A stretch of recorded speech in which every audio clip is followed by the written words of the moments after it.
मिलते हैं उसमें से कोई ना कोई कुछ ना कुछ जानता ही है।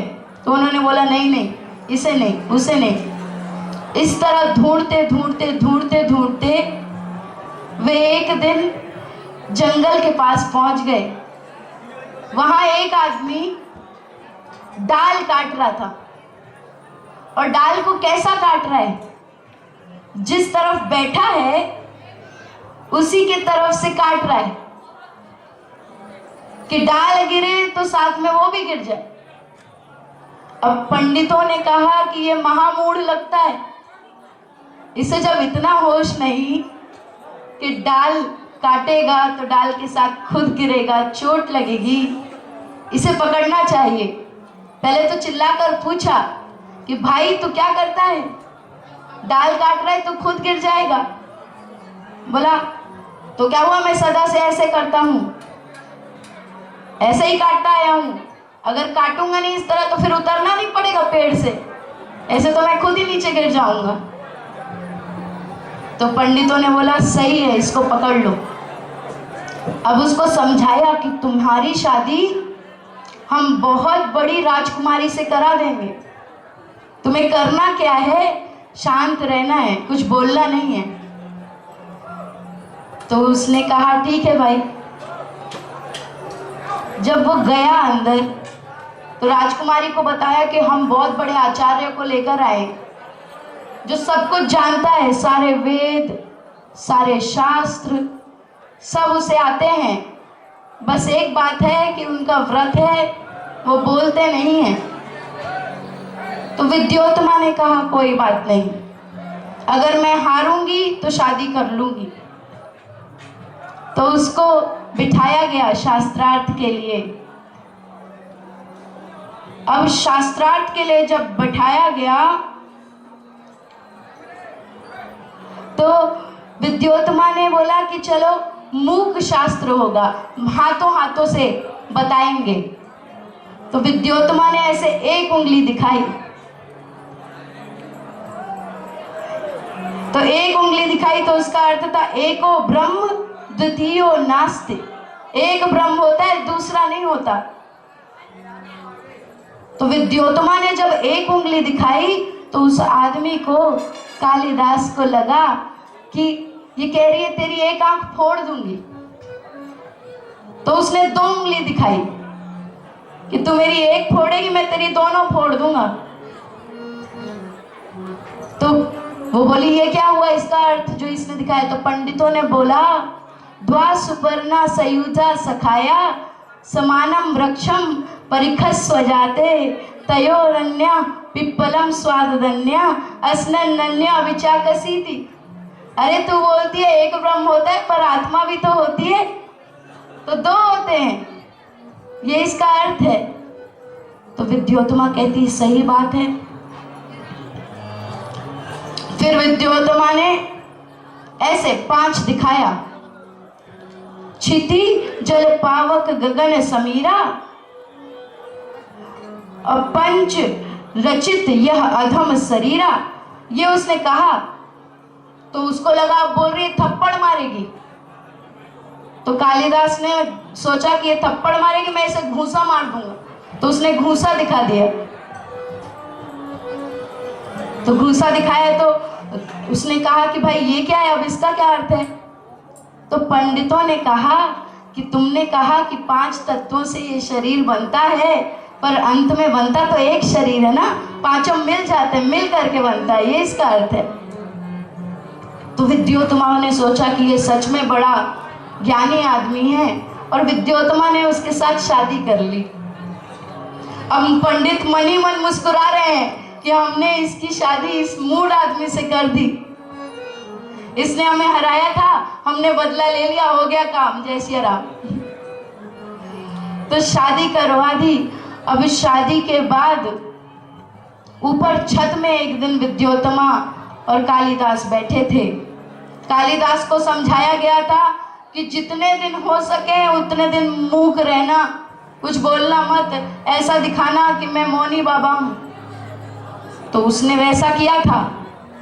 पर एक दिन विद्योत्तमा ने ऊपर से एक ऊंट को जाते हुए देखा।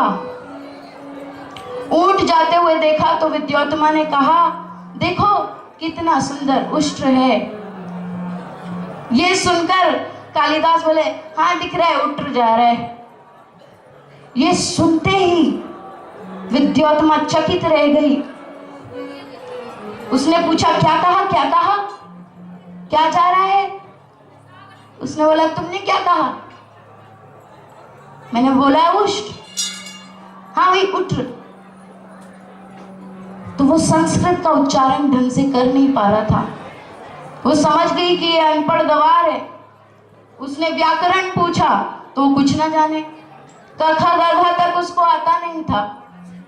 विद्योत्तमा को बहुत गुस्सा आया तो विद्योत्तमा ने उसको छत से धक्का दे दिया और धक्का देकर गिरा दिया। जब वो नीचे गिरा तो उसकी जबान बाहर आ गई थी और जबान बाहर आई, और जब वो नीचे जैसे ही गिरा तो जबान कट के काली माँ के मंदिर में अपने आप उछल कर गिर गई, चढ़ गई। अब काली माँ प्रकट हो गई और काली माँ उससे पूछती हैं कि बोल, क्या वरदान चाहिए तुझे? वो बेचारा इतना तक नहीं जानता था कि वरदान में क्या मांगना है। काली माँ आई है, वो तो बोले ना, विद्योत्तमा ने मुझे गिराया, ये कहना चाह रहा है, तो विद्या विद्या कर रहा है। और काली माँ ने तथास्तु कह दिया और विद्या विद्या उसे आ गई, क्योंकि वो विद्या विद्या कर रहा था। अब वो महाप्रज्ञावान बन गया। उसे सारे वेद शास्त्र अपने आप आ गए। जब वो ज्ञानी हो गया तो वो विद्योत्तमा के पास गया, ठक ठक किया उसने, दरवाजे में आहट की तो उसने पूछा, अस्ति कश्चित वाक विशेषः, क्या कोई शास्त्रार्थ करने वाला आया है? क्या कोई महाविद्वान आया है? ये सुनकर कालिदास चले गए, बाहर से ही लौट गए और जंगल में जाकर उन्होंने अस्ति कश्चित वाक विशेषः के ऊपर पूरे ग्रंथ लिख दिए। एक ग्रंथ उन्होंने अस्ति शब्द पे लिखा, एक ग्रंथ उन्होंने कश्चित, और एक ग्रंथ उन्होंने वाक में, और एक ग्रंथ उन्होंने विशेष शब्द पर लिखा। 4 ग्रंथ उन्होंने रच दिए। तो मूक होई बाचाल, प्रभु की कृपा हो, ईश्वर की कृपा हो, परमात्मा की, राम भगवान की, कृष्ण भगवान की, काली माँ की, दुर्गा माँ की, अगर भगवान की कृपा आप पर हो जाए तो मूक होई बाचाल, पंग चढ़ई गिरबर गहन। हो सकता है, हुआ है।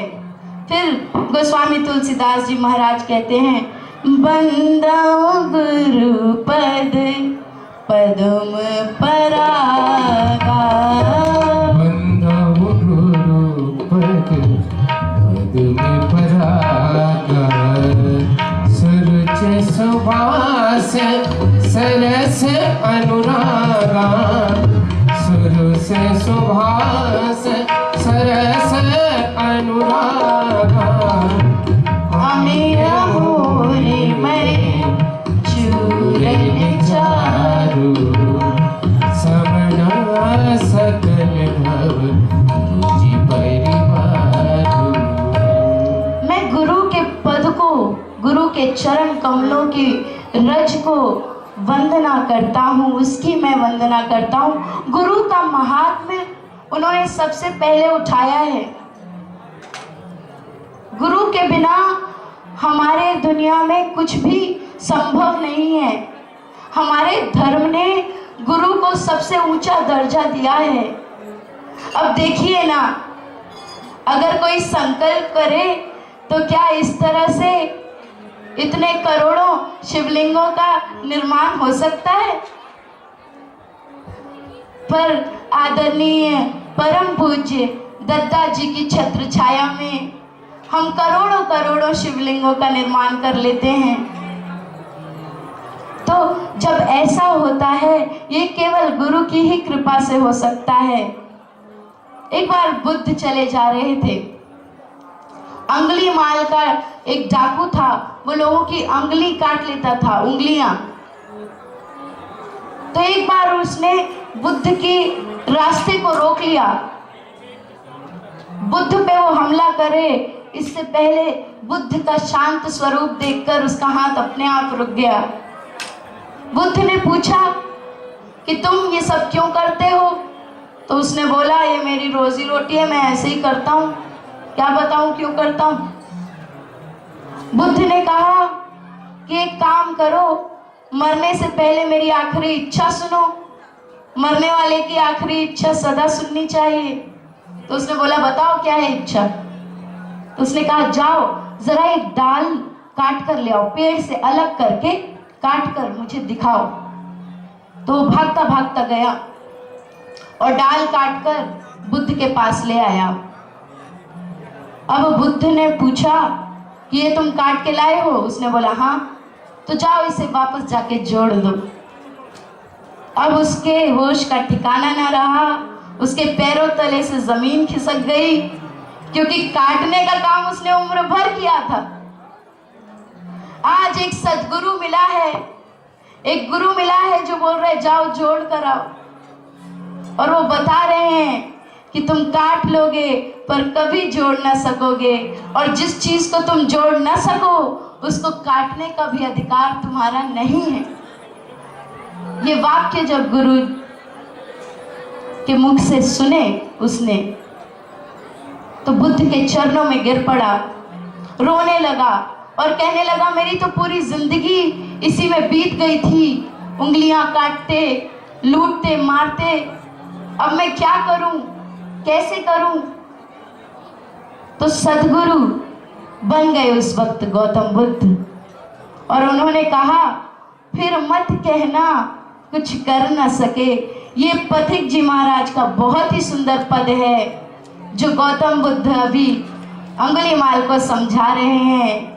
फिर मत कहना कुछ कर न सके, फिर मत कहना कुछ कर न सके, फिर मत कहना कुछ कर न सके, फिर मत कहना कुछ कर न सके। जब नर तन तुम्हें निरोग मिला, जब नर तन तुम्हें निरोग मिला, सत्संगति का भी योग मिला, सत्संगति का भी योग मिला, फिर भी प्रभु कृपानुभव करके यदि भव सागर तुम तर न सके, फिर मत कहना कुछ कर न सके, फिर मत कहना कुछ कर न सके। तुम सत्य तत्व ज्ञानी होकर, सत्य तत्व ज्ञानी होकर, तुम सत्धर्मी दानी होकर, सत्कर्मी दानी होकर, यदि सरल निरभिमानी होकर कामना विमुक्त विचर न सके, फिर मत कहना कुछ कर न सके। जग में जो कुछ भी पाओगे, जग में जो कुछ भी पाओगे, सब यहीं छोड़ कर जाओगे, यहीं छोड़ कर जाओगे। पछताओगे तुम यदि अपना पुण्यों से जीवन भर न सके, फिर मत कहना कुछ कर न सके। समझा रहे हैं कि तुम कुछ भी कर लो, लेकिन जो भी यहाँ कमाओगे वो यहीं छोड़कर जाना पड़ेगा।